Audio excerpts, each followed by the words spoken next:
Hello guys, this is Trixie and welcome to my vlog! Okay guys, for today's video, I'm going to surprise my parents in the Philippines. Okay guys, so actually today is my last day here in Singapore. So I'm working here since 2014 up to now, 2023. So naisip ko na i-surprise sila. Kasi alam mo, na-excite ako. Na-excite talaga ako, promise. So, ang gagawin ko, guys, hindi ko ipapaalam sa kanila yung date ng uwi ko. Kasi, every time na uuwi ako ng Pilipinas before, lagi nila ako sinusundo sa Manila Airport. So, this time, naisip ko, since ito na yung last day ko dito sa Singapore, gusto ko silang surprisahin. Hindi ko sinabi sa kanila yung exact ng date ng pag-uwi ko. Kasi as in, gusto ko talaga ma-surprise sila. Gusto ko makita yung magiging reaction nila, guys. So, na-excite ako, guys. Na-excite talaga ako. Okay.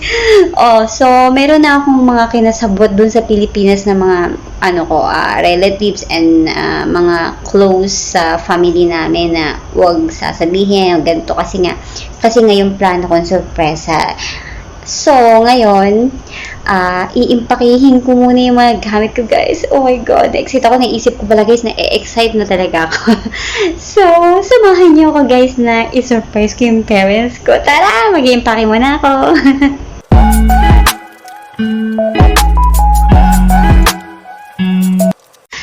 Okay, so guys, eto na, nakapag-impake na ako. Tapos na ako mag-impake. Okay, na-prepare ko na siya. And naka-ready na din ako. Na-prepare ko na yung sarili ko. So, ngayon, pupunta na ako sa Changi Airport. Okay, samahan niyo ako, guys. Tara!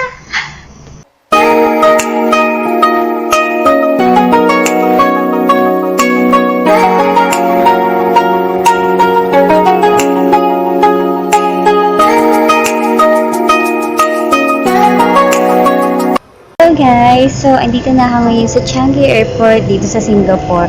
So naghihintay na lang ako na mag-check-in kasi masyado pang maaga. Hello guys, so okay, andito na ako ngayon sa airport ng Changi. So mag-check-in na ako ng baggage ko. Hi guys, okay, naka-check-in na ako. Mag-take ako ng breakfast. Then after dito, na kami sa boarding room para wait na lang sa flight. So, may nakilala akong kasama ko. Sino? Wow! Say hi ka. Hi! Yan. May breakfast muna kami. Bago, diretso na kami sa boarding gate, guys. Okay, guys. Antay nyo na lang.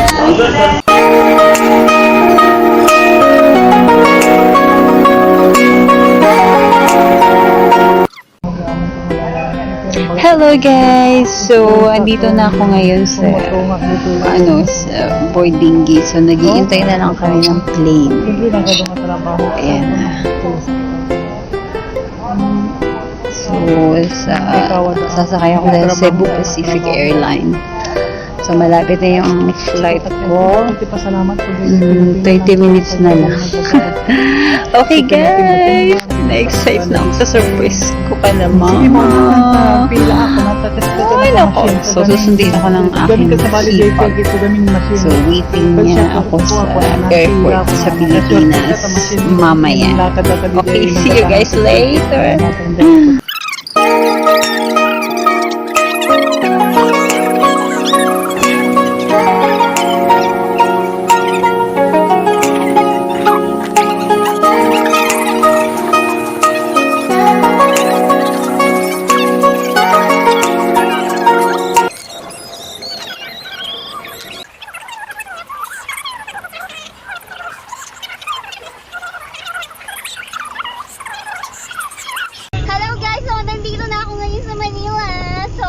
Ako ng hipag ko pati na aking magandang pamangkin cute. Ayan, nasundo na nila ako. So guys, on the way na kami uwi sa bahay. So surprise ko din sila mama. Stay nyo na.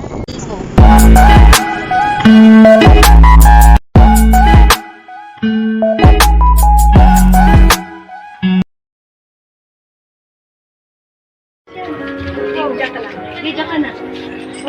Opo, okay na ako na yan. Sabi nito, pakantayin mo na. Kanta ba? Teka lang. Kasi, di ba, nagagalit.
Tapos na yung surprise ako sa kanila. So, ayun na ang nangyari.